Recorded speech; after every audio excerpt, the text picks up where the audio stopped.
I am Professor Dr. Vivek Gupta, a senior interventional cardiologist in Apollo Hospital, Delhi. Today is 1st July and I wish the best of the Doctors' Day to all the doctors of India. 1st July is celebrated as Doctors' Day in India because of birth anniversary and by chance also the death anniversary of Dr. B.C. Roy, who was not only a physician but also a very eminent person, Bharat Ratna awardee, and also the Chief Minister of West Bengal. He did lot of things for the medical fraternity, and that is why we have chosen the 1st July, his birth anniversary, as the Doctors' Day celebration. So in the next few minutes, I will like to emphasize how the doctors are really important and what makes a real doctor to become a doctor. My family is of doctors, my father, my sister, my brother, my 2 sons, my niece, nephew, everybody. So we have a full family. My father started his practice in 1955 when he joined the medical fraternity in King George's Medical College. So I have a huge list of people who are very closely known to me. To become a doctor is not easy. I mean, there is so much of education involved. If you compare with engineering, if you compare with medical administrative services, if you compare with banking, if you compare with any other branch, finance, the most difficult education is actually of medical science, because human body is so complex, and finally you are going to treat a human body and any small mistake can lead to a problem. That is why it's a really hard work of medical education. When I was a student in 1982 to 87, it was a 4.5 years course followed by 1 year internship and then followed by 3 years of post-graduation and followed by 2 to 3 years of post and post-doctorate, which becomes, you become a super specialist, 11 years. Today, it has become more difficult because of so many competitions. When a young doctor becomes an aspiring doctor, he has to do 4.5 years of medical MBBS. Then he has to appear for internship, and now NEET, which is a eligibility criteria for becoming to a post-graduation, and then of course now it's next which is coming, even to do internship you have to qualify for examination. It is becoming more and more difficult. At the time when we were students, we were having 10 subjects and 3 professionals. Now there are 4 professionals and 16 subjects. So number of subjects has also gone up because of huge advancement. Because of huge advancement in the medical education, the more course is there. I was one of the toppers of my MBBS pre-medical test, but now to top is not easy. Of course, at that time also it was difficult. So my purpose is to tell the doctors and also public, this will also go to public, that once a doctor become a doctor, he has done a really hard work to become a doctor.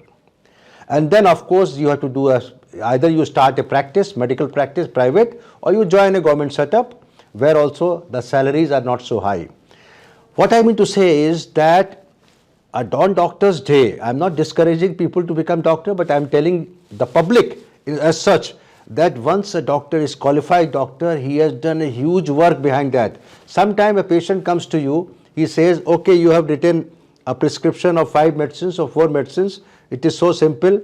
Why the hospital is charging so much of money? You have to realize that to write that prescription of 5 medicines, you have to apply big brain. And finally, since you are treating a human body, you can't take a chance of doing a small mistake. Public, I would like to tell young doctors how to manage themselves in front of the patient. Patient is the biggest examiner. What you pass examination, 1st year, 2nd year, 3rd year, 4th year. But what happens is that patient is the biggest examiner, because when the patient comes to you, he is watching you. Completely he is watching you. He is watching how your way of talking to him. He is watching your pen. He is watching your the behavior and whatever you speak. So you have to be very careful what you speak in front of the patient. Of course you can do jokes because that makes the things light. You should not be so serious. When I see a patient, I first of all talk about his family. I will talk about how many children he has. I will talk about what is his profession. And then I will talk about what are his complaints. Because that makes the things a little light. Because once you start thinking, okay, आपको क्या तकलीफ है, आपको क्या बीमारी, and then you finish off, the patient does not get satisfied. To make a patient full satisfaction, you have to be actually talking about him completely. Secondly, whenever you are treating a patient and you are in dilemma, for example, when you're thinking whether he should require an angiography, I'm cardiologist, so I will talk about that, whether he requires an angioplasty, whether he requires a bypass surgery, and where you have two veins. Just they think that he is your relative. If he was your relative or your kin or kith or kin, that time what decision you will make is the best decision. So whenever you are in doubt whether you should prescribe what medicine or surgery or what, just think that patient is your relative and then you take a decision that will be the most correct decision, and therefore you will not falter. The most important thing where the young doctors make a mistake, they don't talk to the family. For example, a patient hospitalized under me. He is undergoing bypass surgery or undergoing angioplasty. You have to tell the family completely what are his problems, and you tell in advance everything. More interaction, less problems. Less interaction, more problem. You have to interact with the family more and more. I'm talking of serious patient. For example, a patient is on ventilator and you don't meet you just see the patient and don't talk to the family. Family will say, okay, doctor साहब ने कुछ बताया नहीं, पता नहीं क्या हो रहा है. Sometimes there are such of myth and rumors that most of the big hospitals are charging unnecessarily. They are treating the dead patient. Patient was already dead. These are absolutely wrong. So we have to keep telling our media friends also that don't make such rumors go to the people. That causes lot of mistrust between the patient and the doctor. And patient is not believing the doctor so often.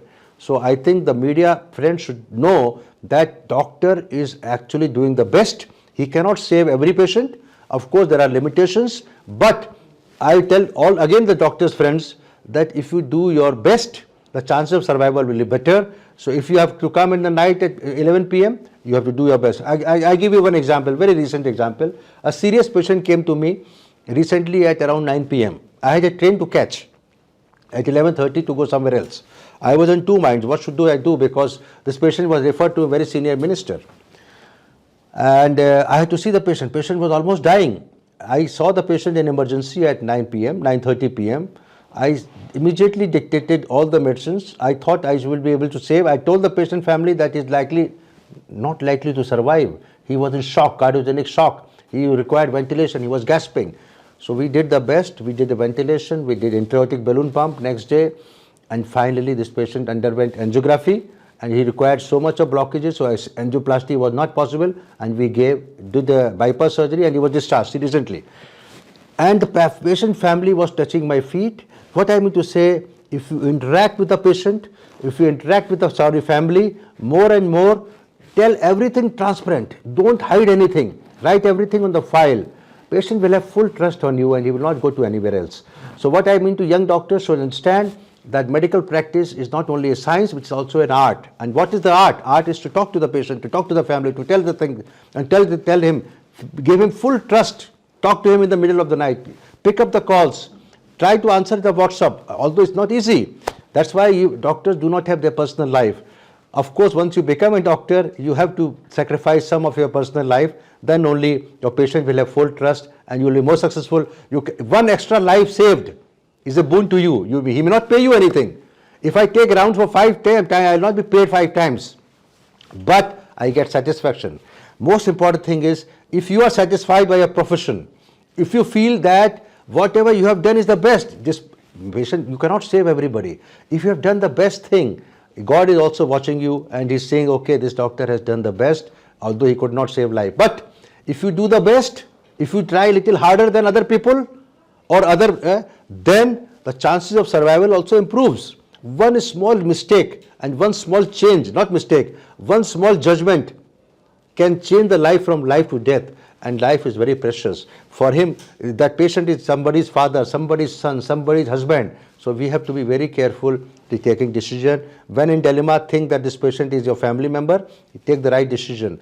Again, I tell all the media friends, most of the doctors, 99% do not do anything wrong. 1% can happen because of that. And don't try to tarnish the image of a medical profession. It's the most ethical profession ever. All profession combined together, medical, engineering, finance, this is the most ethical profession. Here, a doctor starved so much. To become a doctor 11 years, he's not paid that much as compared to his engineer or somebody else, or software engineer, but he gets satisfaction. So please try to improvise the image of a doctor in the public, so that more public should not have mistrust, and public will start thinking that he's a lot of people say you are a god. So I say I'm not God, but of course God has planned something that this patient has come to me. This is the planning of the God. Believe in God, don't do mistakes. Media should not tarnish the image of the public, and your conduct with the patient should be as ethical as possible. Thank you very much. I'm Professor Dr. Vivek Gupta from Delhi Apollo Hospital, practicing in Delhi from Lucknow. My father is still doing the patient practice at the age of 85. So we all have learned from him. He has done a lot of charity. We also try to do charity. If so many prescriptions free of cost, that's a charity. You cannot get anything free from, you go to the McDonald's, you don't get anything free. You don't get anything free. Here doctors do a lot of charity. All the doctors all over the world, all over India at least I can tell. So Doctors Day, happy Doctors Day to all the doctors here, and best wishes to all the young doctors. Thank you very much.